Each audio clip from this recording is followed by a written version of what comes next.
ఓం శ్రీమాత్రే నమః. Good morning అండి. ఈరోజు ఉదయాన్నే ఇది ఏంటి చూపిస్తున్నాను అనుకుంటున్నారు కదా, ఇది చట్నీ పొడాలండి. మనకి దోశలు కానీ ఇడ్లీ కానీ వేసుకున్నాం అనుకోండి, అర్జెంటుగా చట్నీ చేసుకోవాలంటే వీలు అవ్వలేనప్పుడు ఇలా చట్నీ పొడిని చేసుకుని ఉంచుకున్నాం అనుకోండి, ఇలా కలుపుకోవచ్చు అని ఎలాగనేది మీకు మళ్ళీ నేను చెబుతాను. మరి చేసే విధానం నేను వీడియోలు పెట్టాను చూడండి. నేను ఓన్లీగా ఇది 30 సంవత్సరాలు అవుతుందండి, అప్పటి నుంచి చేస్తున్నాను నేను. మా పిల్లలు చిన్నోళ్ళు, 3 పిల్లలు. మరి మా వారి కొట్లో కుర్రోళ్ళు ఉండేవారు 3, 4 చుట్టాలు. కానీ రోజుకి ఓ 10 మందికి టిఫిన్లు కానీ వంట కానీ, పొద్దున్న సందాల భోజనాలు కానీ ఉదయం టిఫిన్ కానీ ఉండేదండి తప్పనిసరిగా.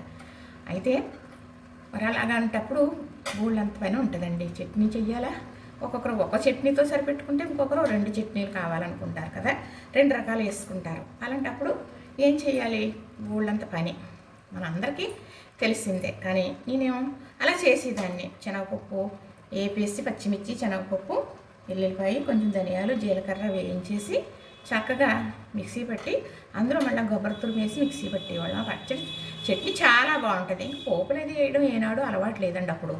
ఇప్పుడంటే వేస్తున్నాం. చక్కగా పెట్టి చేసేదాన్ని. ఒకసారి అలా చేస్తే వేపేసానండి. ఒక 1/2 కేజీ శనగపప్పు వేపేసాను. పచ్చిపప్పు అప్పుడు పుట్నాల పప్పు కలిపి వాళ్ళం కాదు, అది వేరేగా చేసుకునేవాళ్ళం. అయితే వేపేసిన తర్వాత మిక్సీ పడుతుంటే పట్టట్లేదు గిన్నె అని 2 మాటలు చేసి కొంచెం గరంగరంగా నలిగింది, అంత తీసేసి పక్కన పెట్టాను. అది 4 రోజులు 5 రోజులు అయిపోయిందండి, మర్చిపోయాను. మూత పెట్టేసి ఉంచాను. శుద్ధులకు అయ్యో అని వాడేద్దామనేటప్పుడు కమ్మట వాసన వస్తుంది. స్మెల్ అయితే బాగుంది కదా అని మిక్సీ పట్టేసాను. చట్నీ ఇలానే వచ్చేసింది. అయితే మనం ఇలా పొడుగు చేసుకుని ఉంచుకుంటే ఎప్పుడైనా మనం చట్నీ ఇలా చేసుకోవచ్చు సుమా అని నాకే ఐడియా వచ్చిందండి. నిజంగా అప్పుడు వచ్చింది.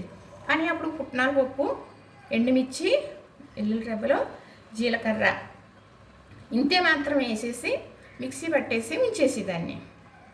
తర్వాత ఇలా మనకి చట్నీ కావాలన్నప్పుడు కొంచెం నీళ్ళేసి గిన్నెలో పొడి వేసి కలిపేసి పిల్లలకు తినిపించి స్కూల్కి పంపేసేసి ఇలాగా వీరికి వేసి ఇచ్చేసేదాన్ని. అలాగా అంటే అర్జెంటుగా మన ఇంట్లో కొబ్బరి చెక్క ఉందనుకోండి, శనగపిండితో చెయ్యాలనుకుంటున్నాం, కొంచెం మన ఫ్రీ టైం ఉన్నది, అప్పుడు ఏం చేస్తామంటే చేసేసేదాన్ని. ఈ పొడి వాయిస్లు తీసేదాన్ని కాదు, ఎందుకంటే అత్యవసరానికి వాడుకుందామని. అలాగా ఆడవారికి ఉందనుకోండి, పొద్దుట లేచిన మొదలు సాయంత్రం మళ్ళీ మనం మంచం మీద పడుకునేటంత వరకు సాకరియే. ఎప్పుడు ఇంకా కూర్చోడానికి కానీ ఉంచోడానికి కానీ ఆడవాళ్ళకి రెస్ట్ అనేది లేదు. ఇది చరిత్రలో ఉండిపోయిందండి. కానీ దీనికి గుర్తింపు కూడా లేదు, ఉండదు. ఈరోజు చేయలేదు అంటే రేపు చేస్తారు అనేది కూడా ఉండదు. ఎందుకు చేయలేదు అనేది ఉంటుంది. అది ప్రతి ఒక్కరికి జరిగేదే. కొంతమంది ఇలా చెప్పగలుగుతారు, కొంతమంది చెప్పలేరు, అంతే. అయితే నేను అలాగా ఐడియా వేసుకుని చేసేదాన్ని. మా ఇంట్లో అయితే నిలవ పచ్చళ్ళు పెట్టుకుంటాం కదా, చాలా రకాల పచ్చళ్ళు పెడతాను నేను. పునః పచ్చడి వేసుకుని సరిపెట్టుకుందామని, కానీ అది ఉండదు. చట్నీ తప్పనిసరిగా ఉండాలండి. అలాంటప్పుడు మా వారికి ఇంత పొడవు కలిపేసి ఇచ్చేస్తాను, టిఫిన్తో హాయిగా తినేస్తారు. ఎలా తినేవారికి అలా చేసి పెట్టుకుంటాం. ఆడవారికి బరువు అనుకుంటే ఏది చేయలేము కదా. అయితే ఇదేమో కొత్తిమీర చట్నీ పొడి. ఇది పుట్నాలది ఎర్ర పచ్చడి అంటాం. ఎండుమిర్చి అయితే ఎర్ర పచ్చడి, పచ్చిమిర్చి అయితే గ్రీన్ పచ్చడి. అయితే నేను కొత్తిమీరతో చేశాను. ఒక పెద్ద కట్ట ఇంత కొత్తిమీర ఎండబెట్టేసానండి చక్కగా. ఎండిపోయింది గరగరాన, అది దాసి ఉంచాను. అది చట్నీ ఎంత చేద్దాం అనుకున్నాను, అన్ని పచ్చిమిర్చి, కారం కాయలే సన్నగా తరిగేసి ఎండబెట్టేసి అన్ని నవిని అవి కొత్తిమీర కూడా వేపెత్తే గలగల పిండిలాగా నలిగిపోయినాయి. అందులో పుట్నాల పప్పు, అలాగే పచ్చి శనగపప్పు, 1 కప్పుడు పల్లీలు, 1 కప్పుడు మినపగుళ్ళు, ధనియాలు, జీలకర్ర వేపేసానండి. అవి పుట్నాల పప్పు అయితే వేపలేదు, పల్లీలు వేపేసాను, శనగపప్పు మరేమో ఇవన్నీ వేపేసానండి. చక్కగా వేపేసి మిక్సీ పెట్టేసి ఇదిగోనండి కలిపేసాను. ఇదైతే కొత్తిమీర పచ్చడి. ఇది కూడా అంతే, ఎండుమిర్చి వేసాను అంతే. దీన్ని ఎత్తి మీద పెట్టానండి, తేలిపోతుంది. ఇది ఎండుమిర్చి వేసాను. ఇది ఎర్ర పచ్చడి. దీంట్లో తాలింపు వేసాను, చూసారా చక్కగా ఎంత బాగా కనపడుతుందో. ఇది తాలింపు వేపేసి పొడవులో కలిపేసాను చక్కగా. ఇందులో తాలింపు అయితే ఇది గ్రీన్ చట్నీ. 2 రకాల చట్నీ కావాలన్న వాళ్ళకి ఇదిగో చక్కగా ఇలా కలిపేసానండి, చూసారా.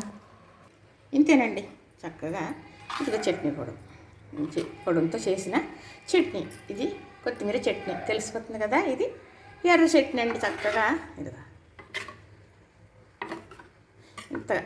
ఇంత ఈజీగా మనం ఎక్కడికో వెళ్ళొచ్చినా ఇలా ఈజీగా చేసుకోవచ్చు. ఎక్కడికో వెళ్ళాలి అన్నప్పుడు కూడా ఇలా ఈజీగా కలిపేసుకోవచ్చు. చూసారా, నచ్చిందా మరి? చూసి ఇలా చేసుకుంటారా? ఏమి ఇంత పెద్ద పని కాదండి. నేను చెప్పాను కదా ఇంతే. ఇలానే లైక్ చేయండి, షేర్ చేయండి, సబ్స్క్రైబ్ చేయండి.